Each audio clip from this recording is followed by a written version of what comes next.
What is going on, guys? Welcome back to the channel. So today we're going to be making a system that was requested by one of my new subscribers. We're going to be making a key card system for certain doors. So I'm going to show you how it works real quick. It's pretty simple. Basically, when a player has this key card, they will be able to walk up to doors. See, as you can see right now, there's no proximity prompt, but if I open the key card, I am prompted with a proximity prompt, and then I can press E and go through, and the door won't close until I press it again. And as you can see, the action text of the proximity prompt changes, so it'll tell you to open and close when needed. And the cool part about this is it's only a few scripts, so and a few lines of code, so we're really only going to write about 40 lines of code, if even that. And then this entire system will work. So it's going to be a pretty quick video, and it's going to be a pretty simple system. So this is a good beginner tutorial, and if you guys like these videos, please make sure to subscribe. Make sure to leave a like. That's the best way that you can support this channel, and I hope you guys enjoy. So let's open up a clean base plate. Alright guys, now that we got our fresh base plate open, the first thing that we want to do is pull out a part. And we want to resize this part just to be about the size of a door. And it doesn't really matter, you know, what size you get it to, just whatever you want it to be. I'm just going to make mine, you know, roughly the size of what a door should be. And then what I'm going to do is inside of this part, I'm going to put a proximity prompt. And once we do that, we can rename our door to whatever we want. I'm just going to call mine door. And then what we want to do is put a folder in the workspace, and so this is how we're going to find all of our door parts with our script, is just to make sure that they're in this folder. So I'm going to rename this folder to door, or to doors, and then once we do that, we're done setting up our doors. So we can duplicate this as many times as we want. We can have 15 doors, 20 doors, 100 doors, doesn't matter. I'm going to do this many doors just to show you how easy it is to code this.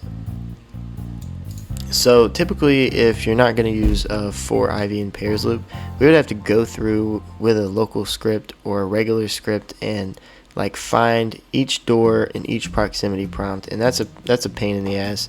So I'm going to show you how to do it just with literally a few lines of code, and so you don't have to like slave away for hours just to get some doors to work. So the first thing I'm going to do is I'm going to get a keycard tool from the toolbox.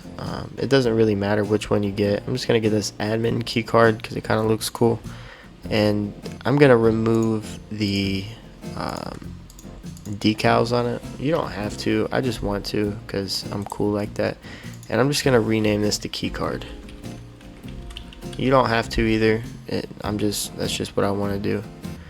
And let me see if I can press that again. Keycard. Cool. So once we have that, we are ready to start scripting our keycard. So we want this keycard to just show us the proximity prompts whenever we equipped it. So what I'm going to do is I'm going to set up a parameter, and we're going to call it doors. So we're going to say local doors is equal to game.workspace.doors, and then we're going to say get children. And so what that's going to do is get the folder in the workspace and get all the descendants of that folder. So now that we have our doors, the next thing we want to do is set up a local function. I'm going to call this show procs, and inside of that we want to put player. So once we have that, what we're going to want to do is loop through our doors folder and get all of our doors, and then we want to get the proximity prompt of that door, and then we want to set it to enabled as false. So I actually messed up with our doors. I didn't set the proximity prompt to enable defaults, but make sure you do that. And then once you do that, you can duplicate your doors, because we don't want any player to be able to hit it. We just want players with the tool of the key card to be able to open these doors. So now that we have that, we can say for I comma door in pairs, and then we're going to say doors. And so what this is going to do is it is going to get all of our doors and it's going to line them up in a row, and only the script is going to see this. We're not going to see this. And what it's going to do is assign this door value to each of them. And so what we can do from there is get the proximity prompt of each and every individual door. So we can say local prox is equal to door dot proximity prompt. And so what this is going to do is get all the proximity prompts of our doors. And then what we want to do is set that proximity prompt dot enabled is equal to true. And so once we have that, we're done setting up our first local function. Well, we can just copy and paste this, and then we can rename the function to close prox. Oops. Close prox, and then we can just change this true to a false, and we are done. So now what we need to do is set these functions to run whenever the player equips the tool or unequips the tool. So the way we do that is we come up here to the top and we want to say local tool is equal to script.parent, and then we can come down here and we can say tool.equipped connect function. Actually, we don't even have to do function. We can just say connect, and then in the parentheses here we can just say show prox. And so we can get rid of those extra parentheses too. So we want it to look just like that. And now what that's going to do is whenever I equipped this key card, it's going to show me all of the, or it's going to enable all of the proximity prompts for me. So the next thing that we want to do is we want to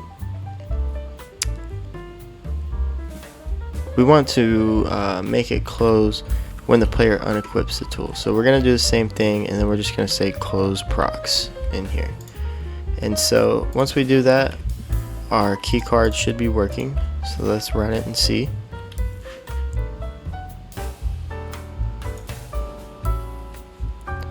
So as you can see, I walk up to it, I don't see it, and when I open my key card, I can see it. And then when I close the key card, I can no longer see it. Boom, boom, boom. And so now that we have that, our key card is completely set up. We don't have to do any more coding to it.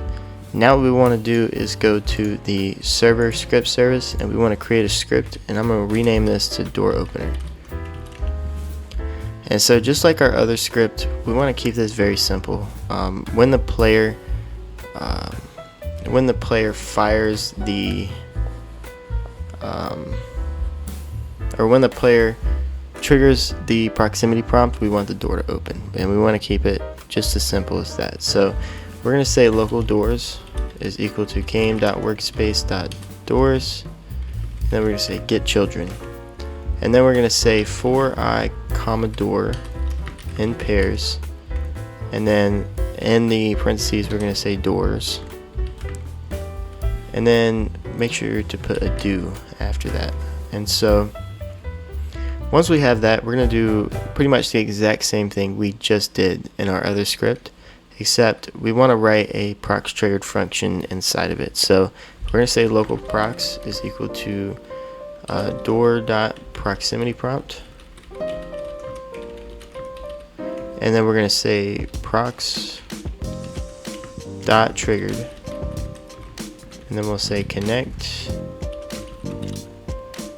and then we'll put a parentheses there, and we'll say function, another parentheses, and then we'll say player, and then we'll get rid of this extra parentheses on the side and hit enter.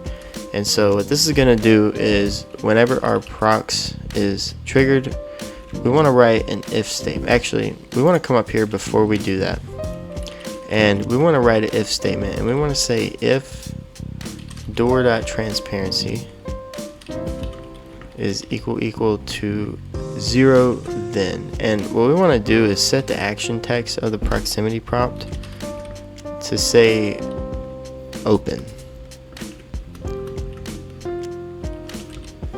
and then we want to write another else if statement, or just another else statement, and if it's not set to transparency 0, then we'll say prox.action text is equal to close.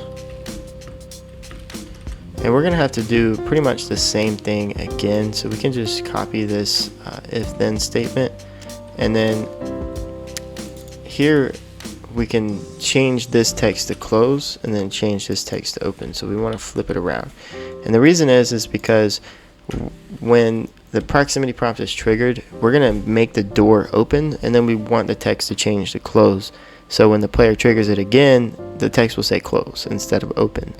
And so then when he triggers it, it'll check to see if it's 0. When it shows that it's not because it's already open, then we'll close it down here, and then we'll set the text to open. And so you just want it backwards so that it does that.